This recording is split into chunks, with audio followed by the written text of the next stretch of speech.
Entonces tenemos al principio una fase de latencia. ¿Por qué creen ustedes que tenemos esta fase de latencia? En donde no empiezan a crecer directamente en exponencial, sino que se van acomodando ahí las bacterias y van creciendo, se van duplicando lentamente. Porque Se tienen que adaptar. las bacterias se tienen que adaptar y muchas mueren. Sí, no, en este momento no hay fase de muerte. Sino que, ¿por qué se tendrían que adaptar? ¿No es, profe, por lo nutricional? ¿Que queda más bien estacionaria esa fase? ¿Cómo? O sea, que queda más estacionaria esa fase porque por los requerimientos del medio se quedan sin nutrientes y comienzan a morir, ¿o no? Eso es la estacionaria, eso ocurre en la estacionaria. Claro. Sí. Pero estamos hablando de latencia. Ah, bien. Ah, La de perdón. latencia. Porque se las aísla, profe, para estudiarlas y se les da otras condiciones a las que tenían antes. ¿Será? No. Sí, se le da otras condiciones, por ahí viene, se les da otras Tienen condiciones. condiciones desfavorables. No, desfavorables no. ¿Es para las nuevas condiciones de reproducción? ¿Cómo? ¿Para las nuevas condiciones de reproducción? ¿Y a qué te referís con las nuevas condiciones de reproducción? Lo que ocurre en esta fase de latencia, ¿sí? Que las células empiezan a duplicarse, pero no a un tiempo de generación del que alcanzan en el exponencial, sino que lentamente empiezan a reproducirse. ¿Por qué? Porque generalmente cuando colocamos una bacteria en un medio de cultivo, muchas veces son bacterias que están congeladas o están guardadas en la heladera, ¿sí? O que vienen de otro medio, ¿sí? Pueden venir de otro medio de cultivo, pueden venir de, por ejemplo, de una muestra de suelo o de una muestra de agua, ¿sí? Entonces se van a encontrar con un medio diferente. Entonces, si estaban en latencia porque estaban congeladas, guardadas en la heladera, ¿sí? Van a tener que empezar a sintetizar enzimas para poder empezar a consumir esos compuestos de carbono y de nitrógeno y todos los nutrientes que va a tener ese medio de cultivo nuevo, y en ese tiempo van a tardar un tiempito en poder sintetizar todas esas enzimas. Y si vienen de otro medio de cultivo o de una muestra ambiental, también van a estar en ese ambiente o en ese otro medio de cultivo, están expuestos a otras fuentes de carbono, a otras fuentes de nutrientes, por lo que van a tener que empezar a sintetizar enzimas para poder utilizar los nutrientes que tiene específicamente ese medio de cultivo donde nosotros las colocamos. Entonces eso le va a llevar un tiempo, por eso, ¿sí? Es que en la fase de latencia hay poco crecimiento bacteriano, porque se están adaptando a ese nuevo medio de cultivo y sintetizando las enzimas necesarias para poder utilizar esas fuentes de carbono y de nutrientes. Luego viene la fase exponencial, en donde acá sí está la verdadera duplicación celular, ¿sí? Hay una duplicación celular y la pendiente sí que tenga esta pendiente o que tenga esta pendiente, ¿sí? O que sea o que tenga mayor o menor pendiente, va a depender de las características de la bacteria y de las características del medio, ¿sí? Acá vemos, por ejemplo, ¿sí? Este tipo de pendiente y este tipo de pendiente en un crecimiento exponencial, ¿sí? Entonces acá, por ejemplo, tenemos un tiempo de generación mayor y acá un tiempo de generación menor. Entonces, ese crecimiento exponencial, esa pendiente del crecimiento exponencial va a estar determinada por diferentes factores como las características intrínsecas de la especie, de la bacteria que estemos cultivando o de las condiciones del medio de cultivo, ¿sí? Pero llega un momento que esos nutrientes que tiene el medio de cultivo, ¿sí?, empiezan a escasear y a su vez también ocurre competencia entre las bacterias que están en ese medio de cultivo, por esos nutrientes que escasean, o también muchas veces los mismos productos que se forman cuando crecen las bacterias, ¿sí? Por ejemplo, cuando las bacterias las bacterias ácido-lácticas fermentan y producen ácido láctico, cuando esos ácidos producidos por las fermentaciones se acumulan y empiezan a inhibir a las propias bacterias. Entonces, por diferentes motivos, ¿sí?, que empiezan a inhibir el crecimiento bacteriano, se entra en una fase estacionaria.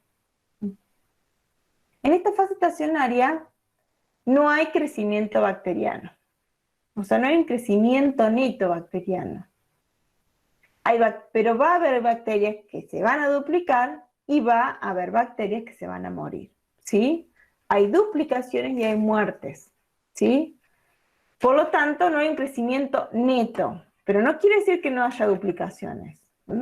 Sí hay duplicaciones, pero son las mismas cantidades las que se mueren que las que se duplican, por eso no hay un crecimiento neto en el número de células. ¿Queda claro esto?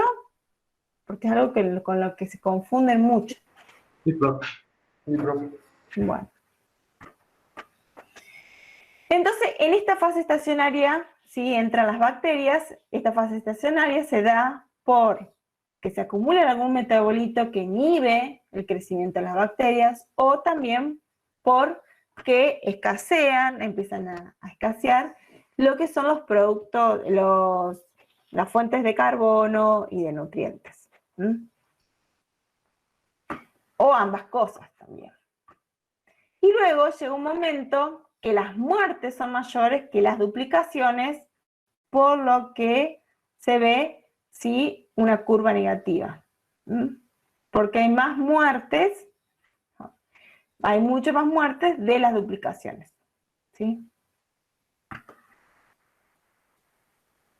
Entonces, estas son las 4 fases del crecimiento bacteriano.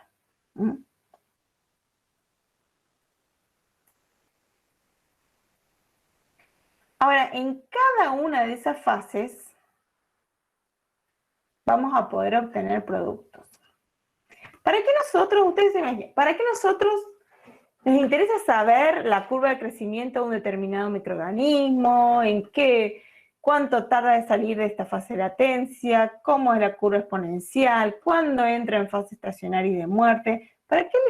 ¿Qué piensan ustedes? ¿Para qué nos va a interesar conocer la curva de crecimiento de un determinado microorganismo, de una determinada bacteria? Por ejemplo, profe, cuando estemos realizando tareas de producción y que nos interese, por ejemplo, aumentar lo que sería la fase exponencial y disminuir lo que sería la muerte, la fase de muerte. De producción, ¿a qué te referís de producción? Son utilizadas para el control. ¿Para el control de qué?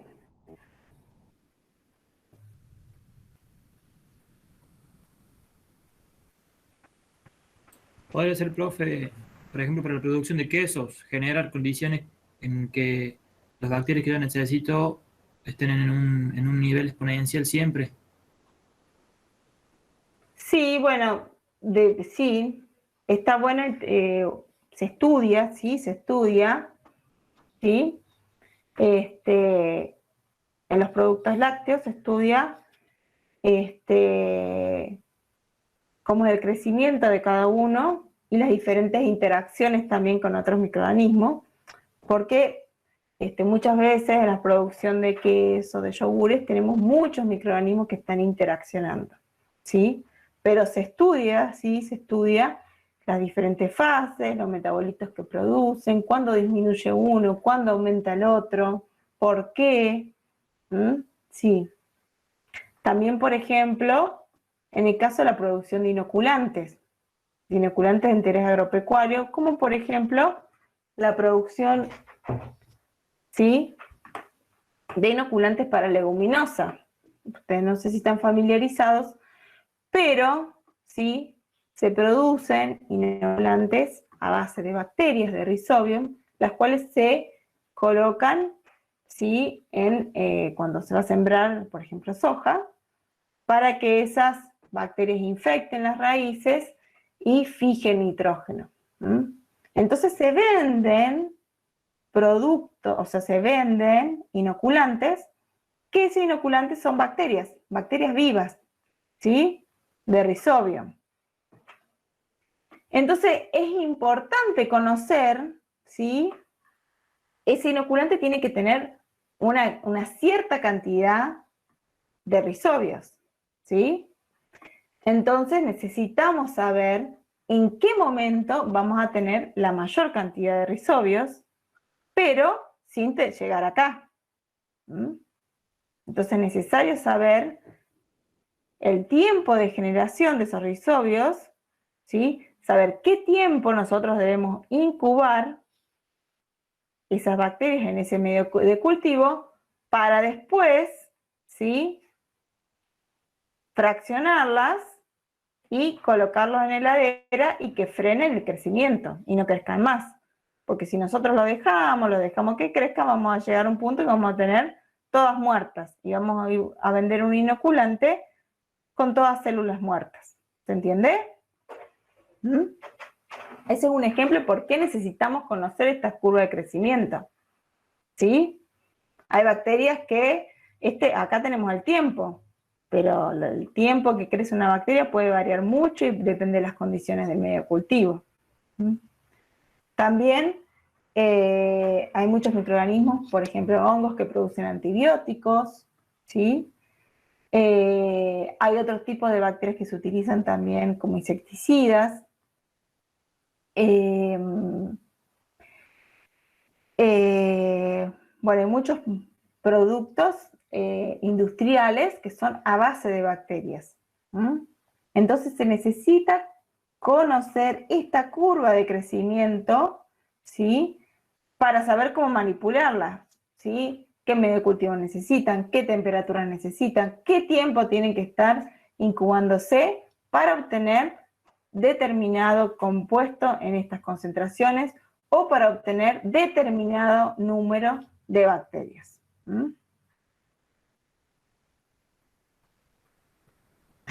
Entonces, ¿qué podemos obtener en cada una de las fases?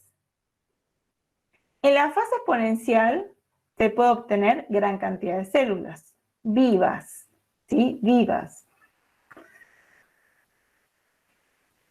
Como es el caso de los inoculantes, ¿sí?, a base de bacterias vivas. Se pueden obtener metabolitos primarios microbianos. Estas son moléculas que son productos del metabolismo primario de las bacterias. O sea, que se producen cuando la bacteria está creciendo, ¿sí?, está desarrollándose y está multiplicándose. Como por ejemplo, ¿sí?, la fermentación láctica se va a producir, la bacteria hace fermentación láctica para poder, ¿sí?, generar ATP y poder reproducirse. Y con eso, ¿sí?, genera, dependiendo de, bueno, si es heteroláctica o homoláctica, va a generar solo ácido láctico o va a generar ácido láctico, ¿sí?, y otros compuestos.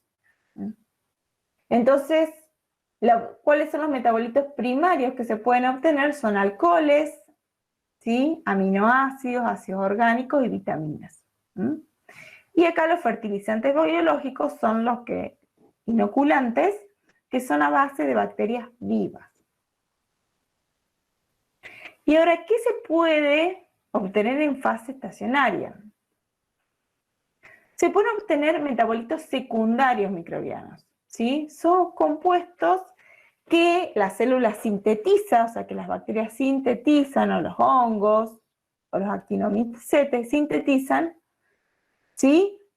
Cuando están, por ejemplo, compitiendo con otro. No tienen un rol directo en el metabolismo primario, en el crecimiento microbiano. La ausencia de producción de este metabolito no implica que no pueda crecer ese microorganismo, sino que justamente estos metabolitos se secretan con otros fines, ya sea la comunicación entre células, o ya sea también porque, bueno, busca ser mejor competitivamente o matar a la otra bacteria para poder seguir duplicándose, ¿sí? Y esos ejemplos de productos de interés industrial son, por ejemplo, los antibióticos y las toxinas.